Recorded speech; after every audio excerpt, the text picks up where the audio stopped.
Pronto, e começando já, dando por iniciado este nosso congresso, eu passaria a palavra ao professor Pedro Brinca, que sem qualquer modéstia, eu acho que é importante apresentar, que é provavelmente uma das estrelas em ascensão na academia, é professor da Universidade da Nova SBE, Universidade da Nova SBE, professor de macroeconomia e é hoje em dia muito considerado pelos seus pares, aliás, muitos dos seus pares recomendaram-me o Pedro, não o conhecia, estou expectante, o meu nível de expectativa é bastante elevado, pela apresentação que nos vai fazer sobre o que podemos esperar de 2023 e as grandes variáveis macroeconómicas que nós, gestores, devemos ter em linha quando fizermos as nossas previsões e o orçamento e todas as nossas posições na empresa.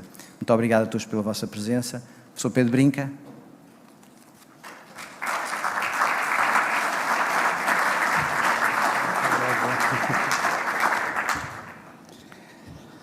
Bom dia, muito obrigado pela mais do que generosa apresentação, o que cria um nível de expectativa, de facto, no pressure, não é?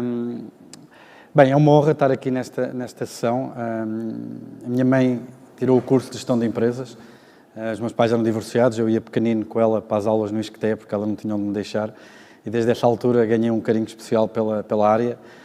Tanto que, quando eu tive que escolher a área no nono ano, a minha mãe diz-me: tens que ir para a gestão de empresas, tens que ir para a gestão de empresas. O meu ato de rebeldia depois foi para ir para a economia e não gestão.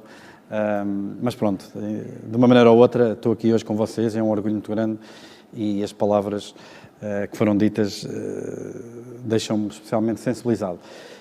O tópico da sessão e aquilo que motiva a sessão, a ideia de onde está Portugal e para onde é que vamos, ou pelo menos para onde é que devíamos ir. E eu achei por bem trazer aqui um trabalho que desenvolvi com um conjunto de outros economistas portugueses, patrocinado pela Fundação Francisco Manuel dos Santos, em que a ideia era precisamente, por um lado, fazer um ponto de situação, uma radiografia ao país de um conjunto de determinantes que achamos que são importantes para a dinâmica económica e social, sempre com o âmbito de promover a convergência económica com o resto da Europa, porque só essa é que permite a convergência social. Sem convergência económica não há convergência social. Sem economia não há sociedade, pelo menos não há sociedade ao nível das sociedades mais desenvolvidas. E é nesse contexto que eu vos trago aqui esta apresentação. Um pouco para começar uma radiografia e depois um conjunto de estudos, de reflexões sobre diferentes áreas estratégicas que fizemos e um conjunto de recomendações e de linhas de ação que achamos que devíamos seguir, não é? Para começar, Portugal hoje é um país que tem divergido da União Europeia, infelizmente. Em 2000 tínhamos cerca de 85% do rendimento médio comunitário. Chegamos a 2019, eu meti números pré-Covid, porque houve uma grande heterogeneidade na questão da dinâmica da Covid, da pandemia. 2019, aquilo que observamos é que estamos mais longe em 2019 do que estávamos em 2000 da média comunitária. Estamos em 21º da União Europeia a 27 e basicamente caímos 4 posições desde 2000. Não é propriamente muito animador nesse aspecto. Há aqui dois indicadores tipicamente macro que são muito utilizados. A questão de uma dívida pública elevada. A própria pandemia levou, de facto, a que a dívida se tornasse ainda maior. Os números que estão esperados para para o fecho deste ano e para 2023 trazem a dívida para valores talvez entre os 115 e 118, se tudo correr dentro do cenário macroeconómico previsto pelo Governo. Não obstante, é uma das maiores dívidas do mundo mesmo, ok? O que traz problemas complicados em termos de gestão das contas públicas. Ao mesmo tempo, temos outra coisa que também não tem sido muito bem sucedida na nossa economia, que é aquela palavra que os economistas estão sempre a repetir até à exaustão. Não sei se conhecem aqueles vídeos do YouTube dos apanhados da TVI Porto, aquela senhora sempre a falar da umidade. Os economistas é produtividade, conseguem falar da produtividade 50 vezes na mesma frase, mas porque é uma realidade. A economia portuguesa, de facto, nos anos 90 ainda teve algum crescimento assinalável em termos económicos, em termos de produtividade, mas desde 2000 essa realidade não tem sido muito boa. Portugal tem, de facto, mostrado uma fraca capacidade de ter um ecossistema económico que crie valor cada vez mais de forma superior ano após ano. E isso reflete-se nestes números da produtividade. Os dois em conjunto é uma receita para o desastre, não é? E nós vemos, por exemplo, as consequências disso. Aquilo que eu tenho aqui para vos mostrar são os déficits do Orçamento de Estado.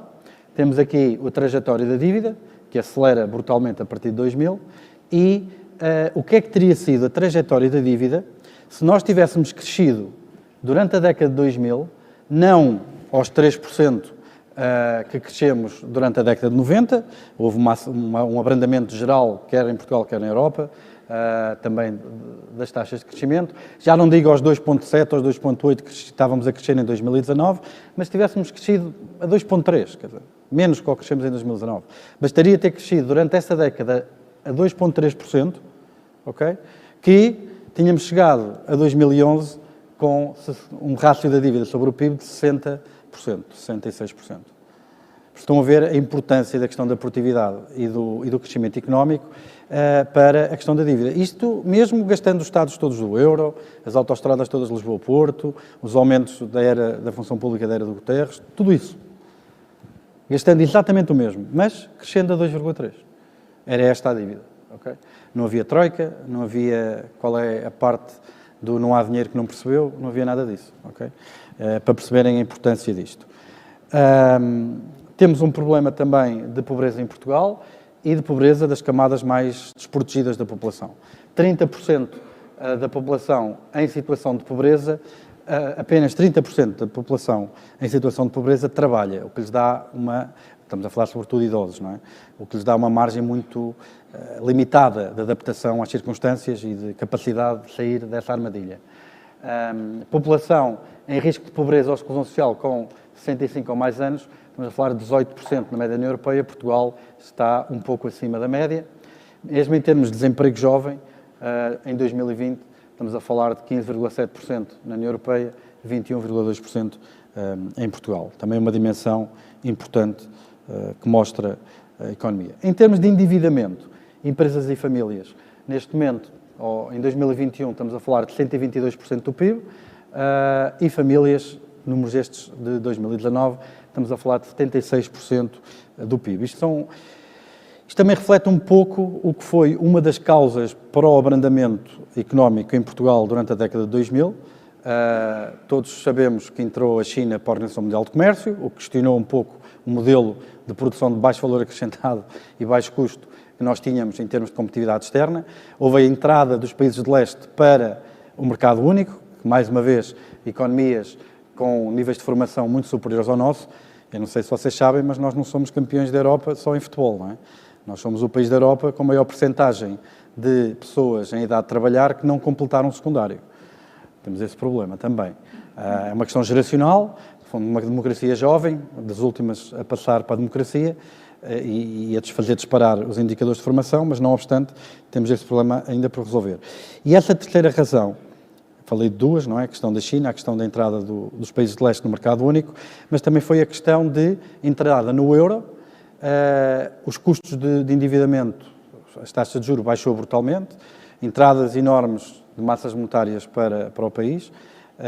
Para terem uma ideia, o endividamento privado entre 98 e 2007 aumentou de talvez 150% para 270%, quase que duplicou, e obviamente que essa entrada dessas massas monetárias foram ter pressão sobre preços, não é? E os preços que foram alterados e que sofreram essa pressão e que reagiram a essa pressão são aqueles que podiam reagir, são os dos tais, os famosos não transacionáveis, e tornámos uma economia muito assente nessa área por via disso, não é?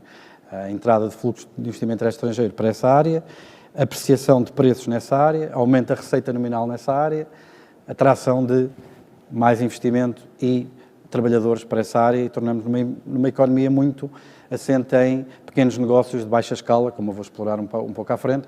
Nós somos o segundo país da Europa com a maior percentagem da população a trabalhar em cabeleireiros e esteticistas. Ou seja, são negócios tipicamente sem grande capacidade de ganhar escala, pouco expostos a aumentos, a pressão competitiva e aumento de produtividade e que possa alavancar o crescimento económico no longo prazo do país, não é? Mas pronto, a isso também já lá vamos. Temos a questão do envelhecimento da população, previsões do Aging Report da Comissão Europeia. Neste momento, pessoas em idade de trabalhar 53% da população, pessoas com mais de 65 anos, 23%, a projeção para 2050, se nada for feito, é que de facto irá baixar para 49% a percentagem de população em idade de trabalho e aumentar para 34% as pessoas com mais 65 anos ou mais. O que reduz de forma brutal o potencial de crescimento económico. Estamos a falar de uma camada cada vez mais pequena da população a criar riqueza para sustentar um Estado social, quer para os mais velhos, quer para os cada vez menos mais novos. Continuando, nós temos tido uma melhoria dramática dos níveis de educação. Em 2000 tínhamos apenas 9% de trabalhadores com diploma de ensino superior, em 2020 já são 30%, temos tido esse aumento forte, mas ainda estamos longe, mesmo assim, de outras economias, como a Espanha, como a França, como a Holanda, como a Bélgica. Ainda temos um caminho a percorrer em trazer mais jovens que concluem o ensino secundário para um nível de educação superior, que não tem necessariamente de ser ensino mais tradicionalmente académico, se quisermos assim. A Alemanha, por exemplo, na parte do técnico-profissional, trabalha muito bem essa área. Nós é um desafio que ainda não conseguimos vencer. Em Portugal ainda há um estigma social muito associado ao ensino técnico, é um dos desafios. Mas, independentemente disso, é um indicador que tem melhorado e pode gerar aqui uma dinâmica importante, precisamente para um novo motor que aparece agora, não é? Que é esta questão do PRR e do Programa da União Europeia até 2030, em que os montantes médios disponíveis de apoio ultrapassam cerca de 3% do PIB em média, só, por exemplo, no período 2021-2027.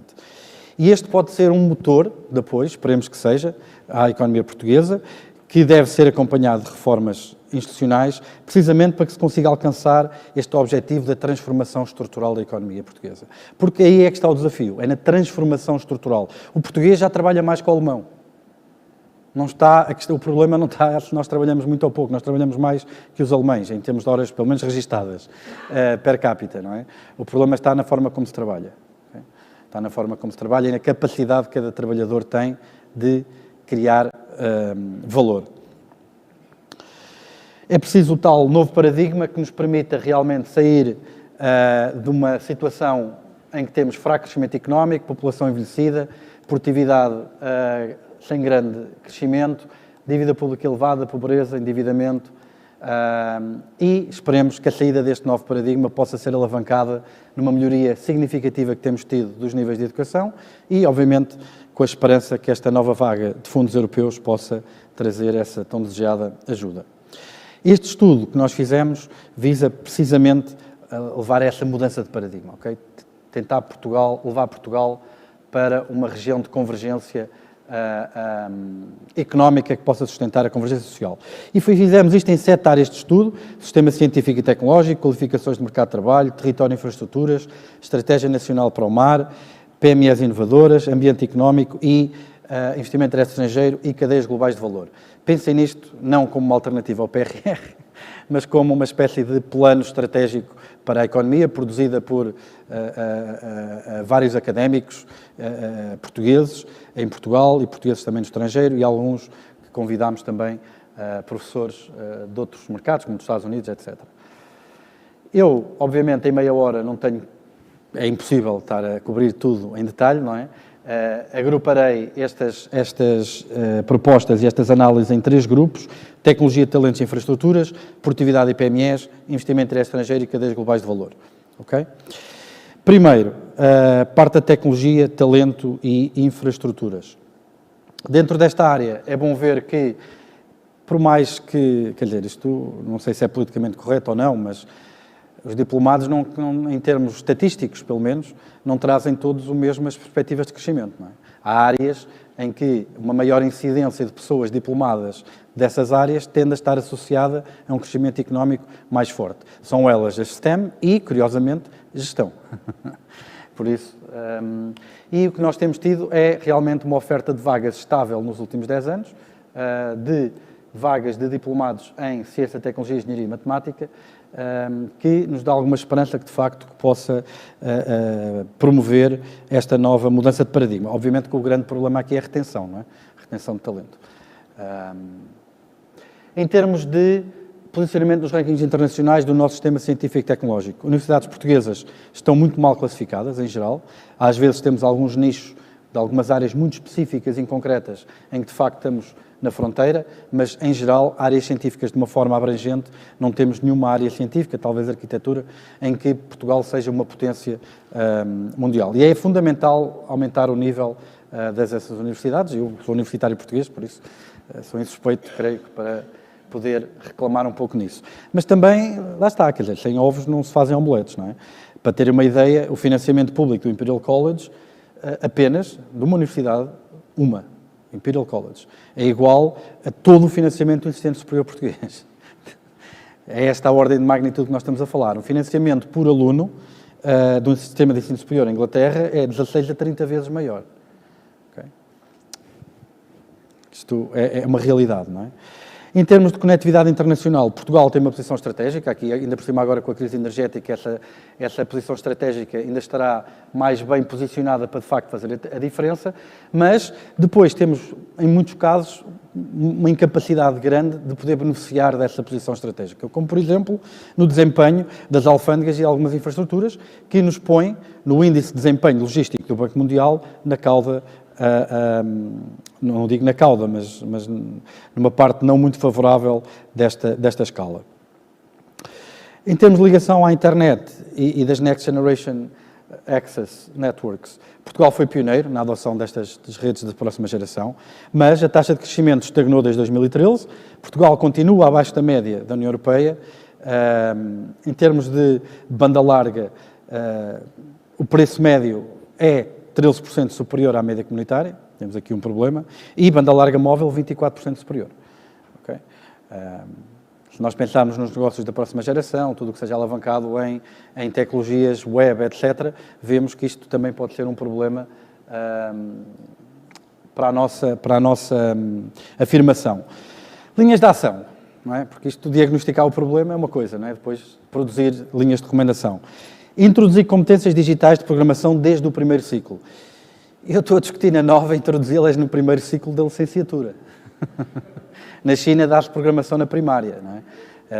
É este ponto que nós estamos, não é? Ainda não consegui introduzir programação como eu gostava nas licenciaturas da Nova, mas para terem uma ideia, na China começa-se a falar disto desde a primária, não é?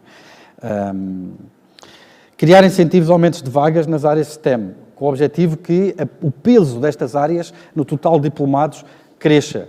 Mais uma vez, do ponto de vista económico, são áreas que estão muito mais associadas a forte dinamismo e crescimento económico do que outras, não é? Não é que as outras áreas não sejam importantes, serão certamente, mas tendo nós como uma prioridade promover a convergência económica, não podemos passar ao lado deste vetor de afirmação estratégica.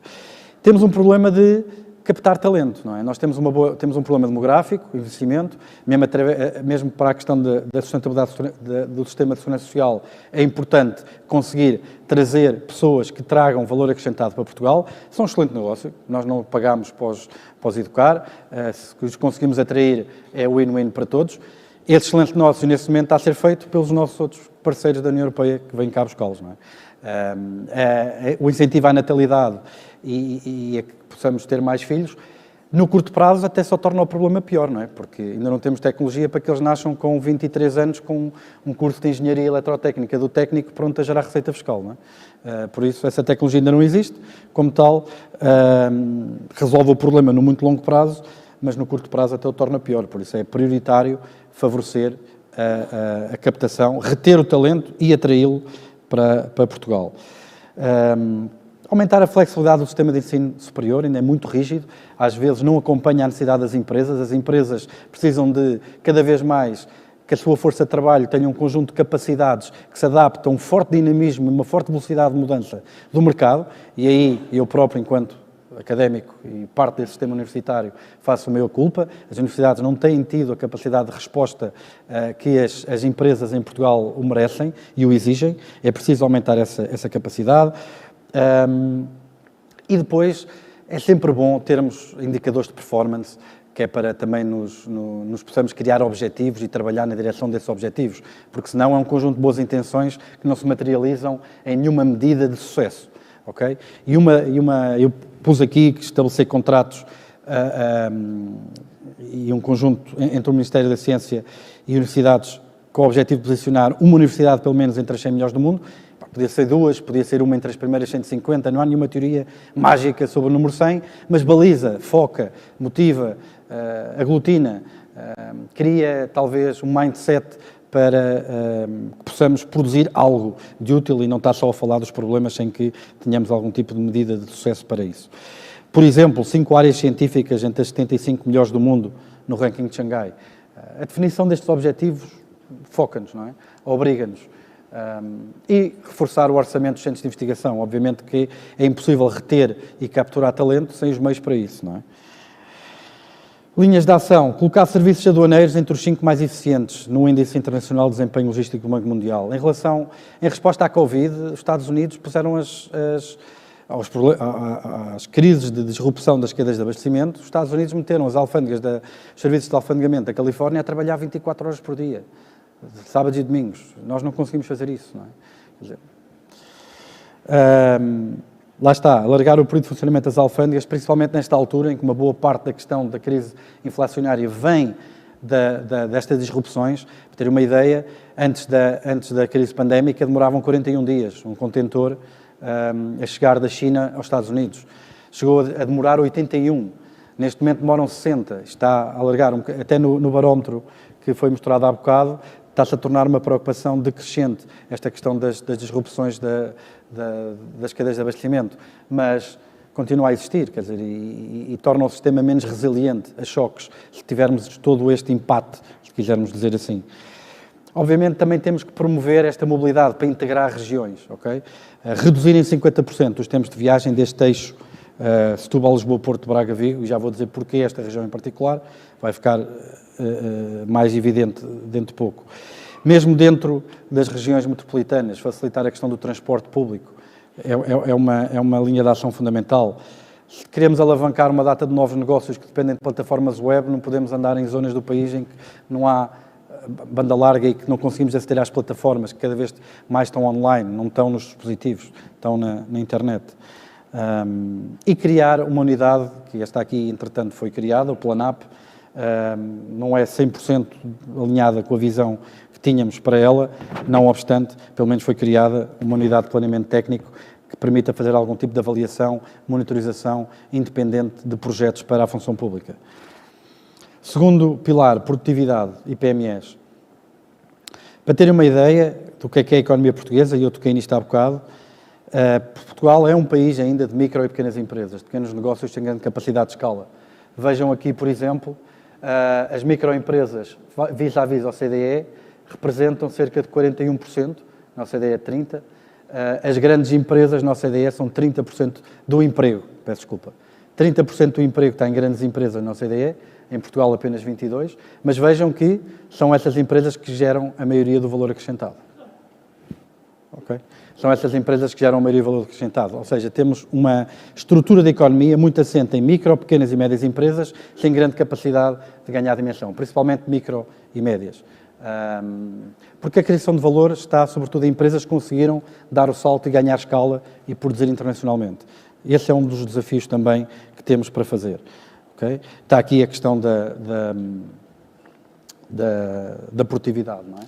A dimensão das empresas impacta a produtividade, capacidade exportadora e investimento em investigação e desenvolvimento. 65% das exportações são feitas pelas grandes empresas. Porquê as exportações? Porquê esta obsessão pela exportação? Eu não sei se vocês têm gatos. Eu tenho gatos. Os meus gatos são gordinhos e anafados, porque a minha mulher está lá sempre a dar-lhes comida, anda cá bicho, não é? Mas os gatos da rua não são anafados, são magrinhos. Porquê? Porque esses têm que correr para comer. E esta pequena história ilustra um pouco o que é que são uma indústria que está protegida da competição internacional, como estes pequenos negócios que eu estava a falar há bocado, de empresas que estão a competir nos mercados internacionais e que têm que ser eficientes, organizadas, produtivas, porque se não o forem, não comem. Okay? E nós temos uma economia muito assente em pequenos negócios de pouca escala, protegidos da concorrência internacional, como foi o que aconteceu principalmente na evolução desde 2000, não nos ajuda a manter essa produtividade, essa eficiência, essa capacidade de organização e exportação. Okay? Em termos de formação de gestores, em 2018 apenas 1/3 das empresas tinham um gerente com formação universitária. Para ter uma ideia, nos Estados Unidos é 80%. Não é? Só isso permitiria, só esse gap, eliminar esse gap face aos Estados Unidos, eliminaria cerca de 1/3 do gap de produtividade. Se pensarmos que os Estados Unidos, a diferença que existe do PIB português para o PIB americano, vocês estão a ver o que é que isto significava para o desenvolvimento português, se nós conseguíssemos vencer o desafio de qualificar os nossos gestores. Okay? Porquê é que eu falei há bocado daquele eixo e porquê é que é tão fundamental promover a mobilidade?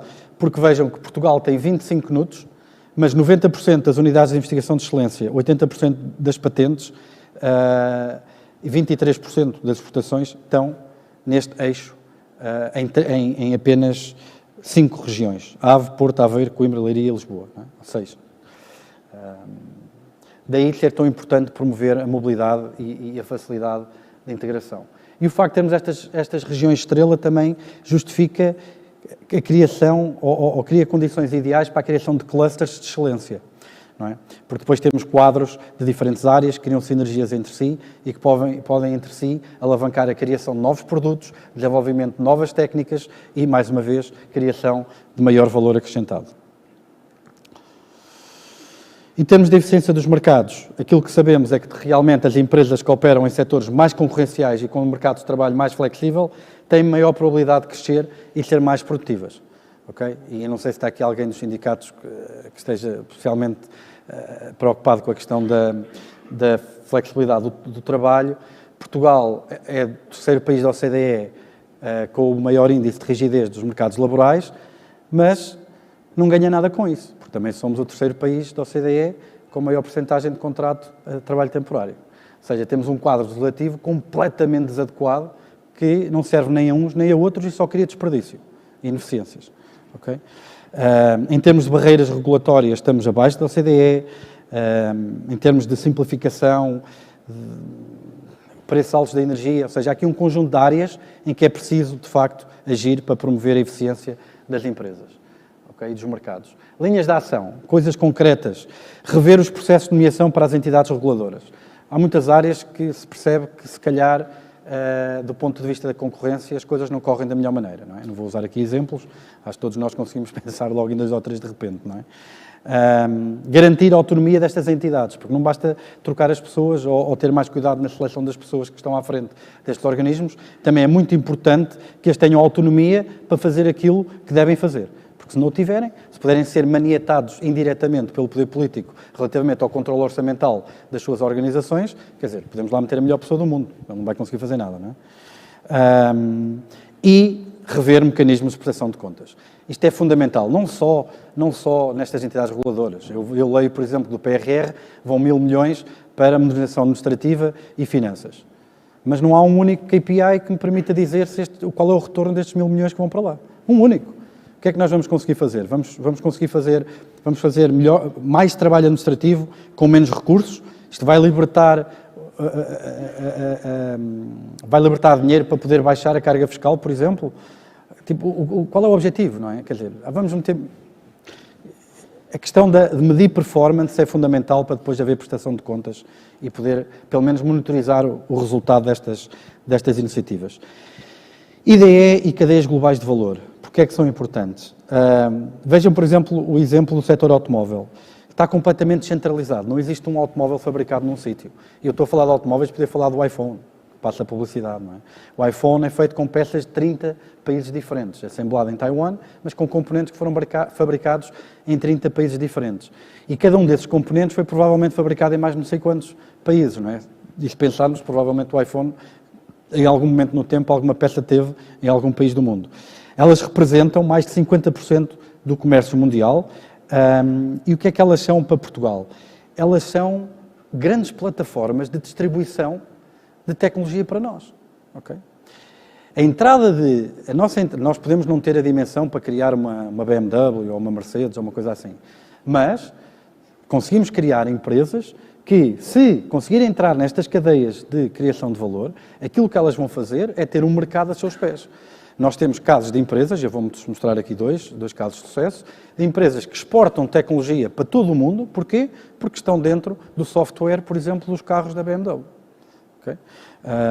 Este é um desafio que pode surtir efeito e para o qual temos tido alguns exemplos, como estes dois, a parceria entre a BMW e a Critical Software, ou a parceria entre a Bosch e a Universidade do Minho, que são parcerias que precisamente conseguiram, trabalhando conjuntamente com entidades locais, criar um conjunto de produtos que depois vão integrar os produtos que estas grandes cadeias conseguem entregar ao mercado e distribuímos para todo o mundo. Ganhamos a tal escala, aquela tal escala mundial que desejamos para conseguir criar mais valor.